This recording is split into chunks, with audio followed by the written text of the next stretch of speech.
Hi friends, full math life YouTube channel पे आपका स्वागत है। आज अपन रीजनिंग से संबंधित 8-10 ऐसे क्वेश्चन देखेंगे जो पीछे के पेपर्स में पूछे गए हैं, यानी कि जो एग्ज़ाम्स है गवर्नमेंटली उनमें पूछे गए क्वेश्चंस हैं। तो देखो, इसके वीडियो स्टार्ट करें उससे पहले मैं आपको थोड़ा सा बता दूं कि जब आप वीडियो को देखें तो आपका जो मोबाइल स्क्रीन है उसको से उसी तरह रखना है जैसे अपन नॉर्मली यूज करते हैं, ठीक है। अगर आप इसको रोटेट करोगे तो शायद वीडियो आपकी स्क्रीन पे फुल दिखाई ना दे, इसलिए आपको नॉर्मली जैसे यूज करते हैं वैसे ही आपकी स्क्रीन को रखना है और वीडियो देखना, ताकि फुल स्क्रीन पे वीडियो दिखाई देगा, ठीक है। अब चलो अपन ज़्यादा टाइम वेस्ट न करते अपना फर्स्ट क्वेश्चन देखते हैं कि एक पासे के नीचे 4 स्थितियाँ दी गई हैं तो 6 के बिल्कुल सामने की संख्या ज्ञात कीजिए। तो ये क्वेश्चन पूछा गया है, देखो सीपीओ एसएससी सीपीओ जून 2014 के अंदर। सीपीओ यानी सेंट्रल पुलिस ऑर्गेनाइजेशन में ये क्वेश्चन आया हुआ है 2014 में। तो देखो, जब विपरीत अंक वाले जो क्वेश्चंस होते हैं उनको सिंपल तरीके से हल करने के लिए सबसे पहले आप 1 से लेकर 6 तक संख्या लिख लो, यानी कि कभी 1 से लेकर 6 तक संख्या दी जाती है, कभी ए बी सी डी दी जाती है। इस तरह से जो भी दिया है उन सभी 6 प्रकार के अल्फ़ाबेट या अंक दिए जाते हैं उन सभी को लिख लो, ठीक है। यहाँ किसके खिलाफ पूछा है? 5 के खिलाफ, 6 के खिलाफ पूछा है, यानी 6 के विपरीत अपने से पूछा है। तो देखो 6 के विपरीत क्या जाएगा इसके अंदर? तो 6, तो देखो जिसके खिलाफ पूछे, जिसके विपरीत पूछे उसको अपन अलग लिख लेते हैं यहाँ पे, ठीक है। अब जो अपना फर्स्ट पासा है उसमें देखो, फर्स्ट पासे में क्या दिया है कि 6 दिखाई दे रहा है और 3 और 2 दिखाई दे रहा है। इसका मतलब 3 और 2 6 के विपरीत नहीं हो सकते। सेकंड पासे में देखो, जो नहीं हो सकते वो काटते जाएंगे अपन।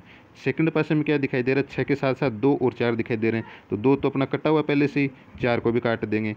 फिर थर्ड पासे में देखो आप, 6 के साथ में 5 और 4 दिखाई दे रहा है, तो 4 कटा हुआ, तो अब की बार 5 को काट देंगे।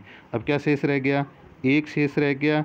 तो यही अपना 6 के विपरीत होने वाला अंक है, ठीक है। और देखो लास्ट का जो पासा है 4th नंबर, उसमें ये बात प्रूफ भी हो रही है कि जब 1 दिखाई दे रहा है तो 6 अपने को दिखाई नहीं दे रहा है, ठीक है। और स्टार्टिंग के 3 पासे हैं उनमें 6 दिखाई दे रहा है तो 1 दिखाई नहीं दे रहा। तो कौन सा अंक 6 के विपरीत होगा? 1। तो इसमें ऑप्शन 2 अपना आंसर आ जाएगा, ठीक है। नेक्स्ट क्वेश्चन अपना, रमेश पूर्व की ओर 20 मीटर गया, फिर बाईं ओर मुड़ा और 15 मीटर चलने के बाद दाईं ओर मुड़कर 25 मीटर चला और फिर दाईं ओर मुड़कर 15 मीटर चला। रमेश प्रारंभिक स्थान से कितनी दूरी पर है? तो देखो, इससे पहले हल्का सा मैं आपको दिशाओं के बारे में बता दूं कि कौन सी दिशा किस साइड होती है। देखो, ऊपर की साइड होती है उत्तर दिशा, ठीक है, और इसके जस्ट विपरीत होती है दक्षिण दिशा, ठीक है। और ऐसे जो दिशाएँ होती है एक दूसरे के विपरीत, ये होती है पूर्व दिशा जिसमें सूर्य उदय होता है, और इस साइड होती है पश्चिम दिशा, ठीक है। अरे बात समझ में? ये 4 दिशाएं होती हैं और इनके बीच की जो दिशाएं होती हैं उनको बोलते हैं उत्तर पूर्व, यानी कि हमेशा बीच वाली दिशाएं होती हैं ये होती है उत्तर पूर्व। इसके बीच में होगी वो होगी दक्षिण पूर्व, ठीक है।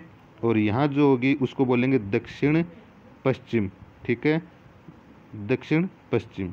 और इधर जो दिशा होगी उसको बोलेंगे उत्तर पश्चिम, ठीक है। इस प्रकार से टोटल 8 होती हैं, लेकिन मेन अपनी 4 दिशाएं होती हैं, ठीक है। तो अब देखो, अब अपन अपना क्वेश्चन करते हैं। तो अपना क्वेश्चन जो है वो इस प्रकार से है, एक बार इसको मैं हटा दूं, एक सेकंड। तो अब देखो अपना, पहले देखो रमेश किस साइड कहाँ पे खड़ा है? रमेश जहाँ भी खड़ा है वहाँ से क्या कर रहा है, वो पूर्व में 20 मीटर चलता है, तो ये उसको 20 मीटर चला दिया अपन ने, ठीक है। कितने मीटर चल गया? 20 मीटर। देखो, इस प्रकार के क्वेश्चन में जो भी आदमी चल रहा है वो आप अपने आप को स्वयं उसकी जगह अपने आप को स्वयं को रख के देखो कि अपन रमेश हैं और पूर्व में 20 मीटर गए। 20 मीटर चलने के बाद में अपने बाईं ओर मुड़ेंगे, तो अपना बाईं ओर कौन सा होगा? जब अपना मुंह है यानी कि चेहरा पूर्व की ओर होगा, तो बाईं साइड कौन सी होगी? उत्तर दिशा की, यानी कि ऊपर की ओर होगी, ठीक है। तो इस साइड कितना चलेंगे अपन? 15 मीटर। कितना? ये हो गया 15 मीटर, ठीक है। अब देखो, यहाँ 15 मीटर चलने के बाद में दाईं ओर, जब उत्तर दिशा में मुंह होता है तो दाईं साइड कौन सी होती है? इधर वापस पूर्व की ओर हो जाएगी। और कितना चलेंगे? 25 मीटर चलेंगे। कितना? 25 मीटर, ठीक है। और 25 मीटर चलने के बाद में फिर दाईं ओर मुड़ते हैं अपन। तो देखो, जब पूर्व की ओर अपना मुंह होगा तो दाईं दिशा कौन सी हो जाएगी अपनी? नीचे की ओर। और कितना चलेंगे अपन? चलेंगे 15 मीटर। फिर से अपन 15 मीटर चलेंगे। अब देखो, यहाँ आने के बाद में क्या कह रहा है कि रमेश प्रारंभिक स्थान से कितनी दूर है? तो देखो 15 मीटर अपन उत्तर में गए थे तो वापस 15 मीटर दक्षिण में आ गए, तो ये दोनों दिशा तो एक दूसरे से कैंसिल हो गई, इसका तो कोई फर्क नहीं पड़ा। अब देखो इसमें क्या हुआ, अपन यहाँ से चलना स्टार्ट किया था, रमेश यहाँ से चलना स्टार्ट किया था, तो और कितना आगे चला गया? अभी यहाँ पे है। तो देखो ये दूरी तो यहाँ से यहाँ तक तो 20 हो गई, और ये दूरी कितनी होगी, इसके जस्ट सामने वाली, ये एक आयत बन गया पूरा, ठीक है। इस तरीके से आयत बन गया तो जस्ट सामने वाली 25 ये मीटर हो जाएगी, 25 मीटर ये दूरी हो जाएगी। तो इन दोनों का योग ही उसकी प्रारंभिक स्थान से दूरी हो जाएगी। तो कितनी हो जाएगी, 45 मीटर, ठीक है। बहुत ही आसान क्वेश्चन है, सिर्फ 1 या 2 बार प्रैक्टिस करने पर ही आप इसको कर सकते हो। नेक्स्ट क्वेश्चन अपना, तो देखो नेक्स्ट क्वेश्चन इस तरह से दिया हुआ है कि लुप्त संख्या अपने को ज्ञात करनी है। तो इस प्रकार के जो क्वेश्चन होते हैं इसमें गणितीय संक्रियाओं का उपयोग किया जाता है, मल्टीप्लाई, योग, माइनस, स्क्वायर, क्यूब, इस तरह के किए जाते हैं। तो अपन पहले इसको देखते हैं, ठीक है, पहले इसके ऊपर गौर करते हैं। यानी कि इस तरह के जो मध्य में जो संख्या दी हुई, यानी कि 27 जो संख्या अपने को दी है, कहीं न कहीं ये बाहर जो इसके चारों ओर 4 संख्या लिखी हुई हैं, इन्हीं के आपस में जोड़ तोड़ से अंदर 27 आया है। तो पहले देखो अपन जोड़ेंगे 3 4 7, 7 2 9, 5 14, और 14 का डबल भी 27 नहीं हो रहा, ठीक है। तो योग तो नहीं हो रहा, हो सकता है इन चारों का मल्टीप्लाई हो। तो एक बार मल्टीप्लाई करके देख ले, 3 का मल्टीप्लाई किया 5 से, 5 दिए 15, और 15 का 2 से मल्टीप्लाई किया 30, और 30 का 4 से मल्टीप्लाई किया 120। तो 120 का भी कुछ नहीं बन रहा इसमें। तो आमने सामने का मल्टीप्लाई करके देख लो, 4 × 5 कितना आ गया, 20, 4 × 5 20, और 3 × 2 कितना हो गया, 6, ये भी 26 हो रहा है। तो इस तरीके से भी नहीं आ रहा। तो देखो अब अपन नॉर्मली जोड़ बाकी गुणा भाग अपन कर लिया इसका, आमने सामने का या फिर सभी का। तो वर्ग करके देखते हैं। तो पहले 3 का वर्ग करते हैं अपन, पहले 3 दिया हुआ तो उसका वर्ग करेंगे तो कितना आ गया, 9। फिर 5 दिया हुआ है, पहले वाले में देखना भी अपने को, ठीक है। 5 का वर्ग कितना आ गया, 25, ठीक है। फिर 2 दिया हुआ है, तो 2 का वर्ग करेंगे तो कितना आ गया, 4, और फिर 4 दिया हुआ है, ठीक है, और 4 का वर्ग करेंगे तो कितना आ गया, 16। तो अब इन सब का देखो योग करके देखो, 27 से तो ऊपर जा रहा है, लेकिन हो सकता है करो कोई जो आंसर आएगा उसमें कुछ न कुछ तो संबंध अपने को आएगा इसमें समझ में। तो 9 और 5 14, 4 18, 18 6 कितने हो गए, 24, 24, तो 2 असल की हो गई, 2 1 3, 3 और 2 5। तो 54 और 27 में क्या संबंध होता है, यानी 54 का आधा होता है कितना, 27, 54 का आधा कितना होता है, 27। तो इसका मतलब ये नियम लग सकता है। अगर यही नियम लग रहा है तो ये ज़रूर सेकंड वाले जो बॉक्स बना हुआ है उसके अंदर जो दिया हुआ है वो उसमें भी लगेगा ये। तो देखो पहले अपन कर लेते हैं 6 का वर्ग। तो 6 का वर्ग कितना हो गया, 36। फिर 2 का वर्ग कितना हो गया, 4, ठीक है। फिर यहाँ 3 का वर्ग कितना हो गया, 9, और फिर इस 5 का वर्ग कितना हो गया, 25। अब इन सब का योग करके आधा करेंगे तो 37 आना चाहिए, तब तो यही रूल इसके अंदर काम कर रहा है। तो 6 और 4 10 हो गए, 10 से 9 19, और 19 से 5 कितने हो गए, 24, 24 के 2 असल पाई हो गई, तो 3 2 5 और 2 7। तो 74 का आधा कितना होता है, 74 का आधा अपन जानते हैं तो 37 होता है, ठीक है। इसका मतलब यही नियम इसमें काम कर रहा है। तो अब देखो अपन को अब बस इसमें नियम पकड़ में आना चाहिए। अपने नियम पकड़ में आ जाएगा तो जिसका पूछा वो तो अपन आसानी से निकाल ही लेंगे, ठीक है। आ रही बात समझ में। तो देखो इसके अंदर अपन दूसरा जो दिया है उसको निकालते हैं जो जिसका पूछा है। तो स्टार्टिंग में देखो इसमें 2 का वर्ग करते हैं, तो 2 का वर्ग हो गया 4, फिर 2 का वर्ग करते हैं 4, फिर 9 का वर्ग करते हैं, कितना हो गया, 81, ठीक है। 9 का वर्ग कितना आ गया, 81 आ गया। उसके बाद में 5 का वर्ग करते हैं, कितना आ गया, 25, ठीक है। अब देखो इनको ऐड करो, 4 4 8 9, 9 और 5 कितने हो गए, 14, ठीक है। 8 2 10 रे कितने हो गए, 11। अब 114 का आधा करेंगे तो 100 का आधा 50, 14 का आधा 7, तो 50 7 57 हो जाएगा। कितना हो जाएगा, 57। इसका हाफ करेंगे तो कितना हो, 57। तो इसमें कौन सा ऑप्शन आ जाएगा अपना, इसमें डी ऑप्शन आ जाएगा, यानी कि 57 अपनी संख्या आ जाएगी, ठीक है। अब देखो इसमें नेक्स्ट क्वेश्चन दिया कि निम्न में से मानक पासा क्या है, यानी कि निम्न में से मानक पासा है। ये 2 क्वेश्चन दिए हुए हैं। देखो एक क्वेश्चन में अपने को पूछा है मानक पासा, और दूसरे में पूछा अपने को मानक पासा नहीं है, ठीक है। तो देखो एक में मानक पासा याद करना है, एक में मानक पासा नहीं है, वो ढूंढना है। तो मानक पासे की एक खासियत होती है कि इसके विपरीत फलकों पे स्थित अंकों का योग सदैव कितना होता है, 7 होता है, ठीक है। तो सीधी सी बात है, एक के खिलाफ कितना हो, यानी कि एक के विपरीत कितना होगा, 6, और 6 के विपरीत 1 होगा, तो दोनों का योग 7 हो जाएगा। इसी प्रकार 2 के विपरीत कितना होगा, 5, और 5 के विपरीत 2 होगा। 3 के विपरीत कितना होगा, 4, और 4 के विपरीत 3 होगा। मानक पासे की ये खासियत होती है कि विपरीत फलकों पे यही अंक स्थित होते हैं सदैव। ये आप याद रख लीजिए, इनको याद रखने की जरूरत ही नहीं, आप तो ये याद रखो कि विपरीत फलकों पे स्थित अंकों का योग सदैव कितना होता है, 7। तो बाकी ऑटोमेटिक अपने दिमाग में आ जाएगा। तो पहले में मानक पासा अपने को देखना है। मानक पासा देखना है, इसका मतलब इनमें से 3 ऐसे पासे हैं जो मानक नहीं है। तो देखो इसके अंदर पहले में तो अपन अंतर कर ही नहीं पाएंगे, क्योंकि 4, 2, 6 कितना है, विपरीत अंक देखना है अपने को। तो देखो इसके अंदर मानक पासा जो होगा उसमें 5 और 2 एक साथ दिखाई नहीं दे सकते, क्योंकि दोनों के दोनों विपरीत होंगे। तो 5 के विपरीत होता है तो 2 दिखाई नहीं देता, 2 के विपरीत 5 होना चाहिए था, लेकिन दोनों दिखाई दे रहे हैं। इसका मतलब यहाँ पे 2 के विपरीत कोई और ही संख्या है, जबकि 2 के विपरीत कितना होना चाहिए, 5 होना चाहिए। तो तीसरा इसमें नहीं हो सकता, ठीक है। इसी प्रकार देखो 6 और 1, ये दोनों भी अपने को दिखाई दे रहे हैं, 6 और 1 7 हो गए, तो ये दोनों एक दूसरे के विपरीत नहीं है। इसका मतलब ये सेकंड ऑप्शन भी नहीं होगा।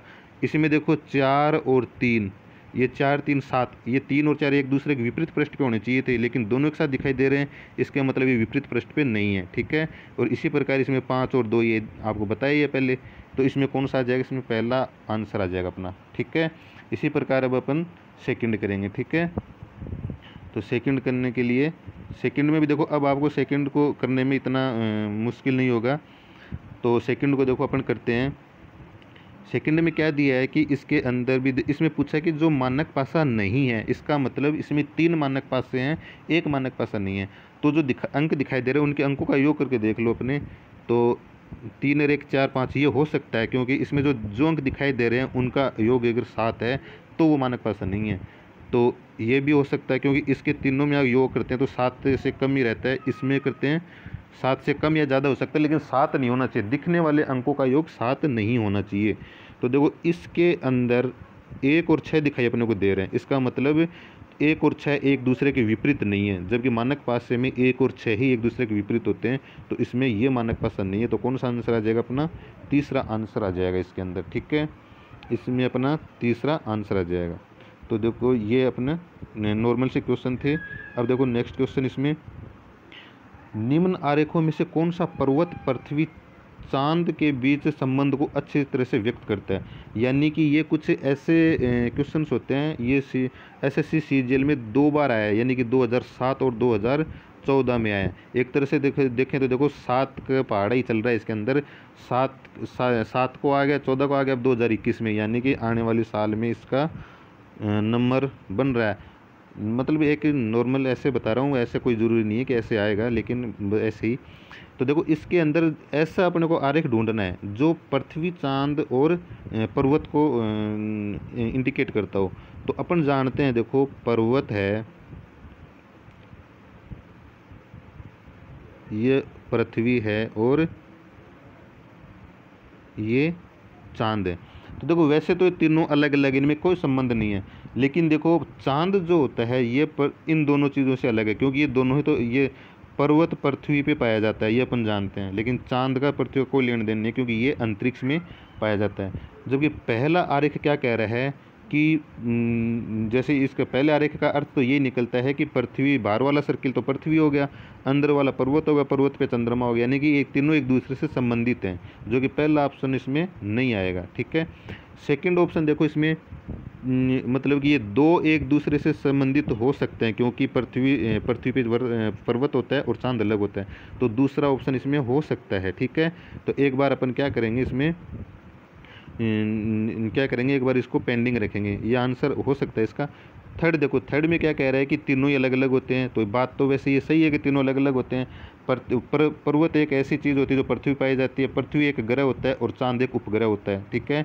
और 4 नंबर क्या कहता है इसमें, 4 नंबर कहता है कि अगर बाहर वाला राउंड इसमें बना हुआ है, ये पृथ्वी है, तो पृथ्वी के अंदर चांद और पर्वत दोनों होते हैं, तो ये तो हो नहीं सकता, ये भी नहीं हो सकता, क्योंकि चंद्रमा तो अलग ही ग्रह है, अलग ही चीज़ है, ये तो अंतरिक्ष में उपग्रह के रूप में पाया जाता है, ठीक है।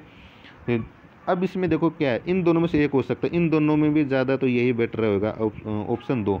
क्योंकि देखो ये उपग्रह होता है और अंतरिक्ष में चारों ओर पृथ्वी के चारों ओर चक्कर लगाता है। पृथ्वी के ऊपर पर्वत स्थित है, तो जब ये पृथ्वी के चारों ओर चक्कर लगा रहा है तो ये पर्वत के भी चारों ओर चक्कर ही लगाता है एक तरह से, यानी कि पृथ्वी पे पर्वत होगा और चंद्रमा जो है ये अलग होगा। तो इसमें ज़्यादा बेटर दो ऑप्शन सेकंड होगा, ठीक है। तो अब देखो इसके अंदर नेक्स्ट क्वेश्चन है, रमन ने प्रातःकाल सूर्य की ओर मुख करते हुए घूमना शुरू किया। यानी कि रमन यहाँ से, जैसे यहाँ पे कोई पॉइंट है और यहाँ से वो घूमना शुरू करता है, सूर्य प्रातःकाल सूर्य की ओर मुख करता है, इसका मतलब वो पूर्व की ओर मुख करके खड़ा है, ठीक है। कुछ समय बाद वह बाईं ओर मुड़ा, यानी कि जब पूर्व की ओर मुँह करके खड़ा था वो फिर बाईं ओर घुमा। तो देखो अपन जैसे पूर्व की ओर मुँह करते तो बाईं ओर जब अपना साइड होगा वो उत्तर की ओर होगा, ठीक है, यानी कि उत्तर की ओर मुँह कर लिया उसने।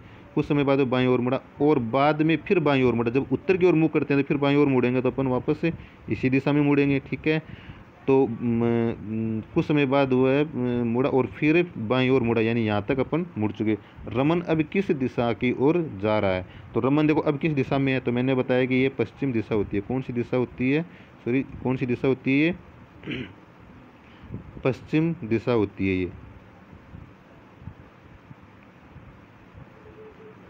ये पश्चिम दिशा होती है, ठीक है। और ये उत्तर दिशा होती है, ये पूर्व होती है और इधर ये दक्षिण दिशा हो जाती है। तो वो कौन सी दिशा में जा रहा है? पश्चिम दिशा में वो जा रहा है, ठीक है। पहले यूँ गया, फिर यूँ गया, फिर यूँ गया, तो वापस वो इधर पश्चिम में, पहले पूर्व में जा रहा था वो, तो वैसे भी पूर्व की विपरीत कौन सी दिशा हो गई है? पश्चिम में हो गया, तो इधर ही जा रहा है, ठीक है।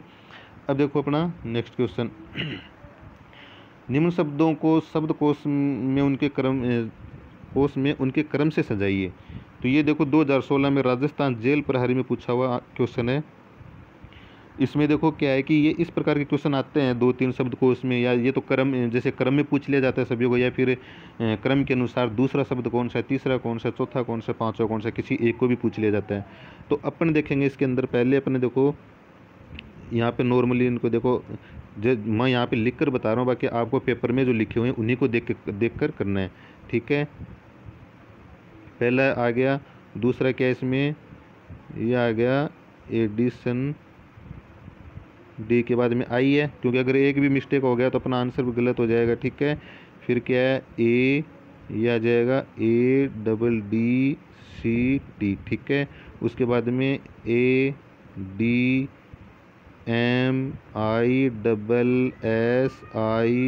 यानी कि एडमिशन हो गया, ठीक है। अब आपको क्या करना है, इसमें स्टार्टिंग से देखते हुए चलना है। इसमें ए है, इसमें ए है, इसमें ए है, इसमें भी ए है, तो अभी तक कोई अंतर नहीं कर सकते कौन कब आएगा, ठीक है। ये 1 नंबर अपने को पता है, ठीक है। सेकंड देखो, इसमें भी डी है, इसमें भी डी है, यहाँ भी डी, तो अभी तक कोई अंतर नहीं कर पाएंगे। तीसरा अल्फ़ाबेट देखो क्या, इसमें एम है, इसमें डी है, इसमें डी और इसमें एम है। देखो अब की बार चेंज हुआ है, तो फर्स्ट, ये जो फर्स्ट दिया हुआ इसमें और फोर्थ के अंदर, इनमें क्या दिया हुआ, एम दिया हुआ, लेकिन तीसरे नंबर का जो अल्फ़ाबेट है इनमें फर्स्ट और फोर्थ में एम दिया हुआ है, लेकिन इससे पहले इन दोनों में डी दिया हुआ है। तो ये तो कंफर्म हो गया, फर्स्ट और थर्ड, फोर्थ से पहले सेकंड और थर्ड में से कोई एक आएगा। लेकिन इन दोनों में भी क्या है कि स्टार्टिंग में डी दिया हुआ है, तो इन दोनों में आगे देखो फोर्थ अल्फ़ाबेट कौन सा है, आई दिया हुआ है, और इसमें भी आई दिया हुआ है, तो फिर देखो दोनों में सेम आ गया। तो आगे देखो, उसके बाद में क्या है कि इसमें टी दिया हुआ है, ठीक है। इसमें जो सेकंड में क्या दिया हुआ है, टी दिया हुआ है, और इसमें सी दिया हुआ, तो टी और सी में से अपने ABCD में कौन सा पहले आता है? सी पहले आता है। तो ये 3 नंबर वाला जो है ये पहले नंबर पे आ जाएगा इसके अंदर। ये जो 3 नंबर है ये इसका क्रमांक क्या आएगा, पहले नंबर पे आएगा। तो अपने ABCD में पहले 3 किस्में हैं, तो देखो इसमें ये संयोग से होता है ऐसा, अधिकतर वर्ग मतलब कि स्टार्टिंग में 3 है और किसी में नहीं है, तो आगे चेक करने की ज़रूरत नहीं। अपना आंसर क्या आ जाएगा इसमें, सी अपना आंसर आ जाएगा। लेकिन फिर भी मैं आपको आगे देखना बता रहा हूँ कि अगर ऐसा, अगर किसी 2 में 3 आ जाते या 4 में 3 आते, चारों में 3 होता तो आगे कैसे करते। तो 3 नंबर तो हो गया। अब अपने को चेक करना है इन 3 में, तो देखो इन 3 से पहले तो यही आ जाएगा, तो सेकंड नंबर पे 2 आ जाएगा, ठीक है। अब देखो इसके अंदर, अब देखो तीसरे, पहले और चौथे में से पहला कौन सा पहले आएगा। तो देखो इसमें MI यहाँ तक तो चारों तो सेम है, इसमें ADMI यहाँ तक सेम है। उसके बाद में इसमें R आ रहा है और इसमें S आ रहा है। तो अपन जानते हैं ABCD के अंदर R जो होता है वो 18 नंबर पे आता है, यानी पहले आता है, और S जो होता है वो 19 नंबर पे आता है। तो पहले तो इसी की बारी होती है, तो 3 2 फिर 1 आएगा, ठीक है। और जो बच गए फिर वो लास्ट में आएगा। तो यही क्रम आएगा इसमें 3 2 1 4, यानी 3 2 1 4। तो सी ऑप्शन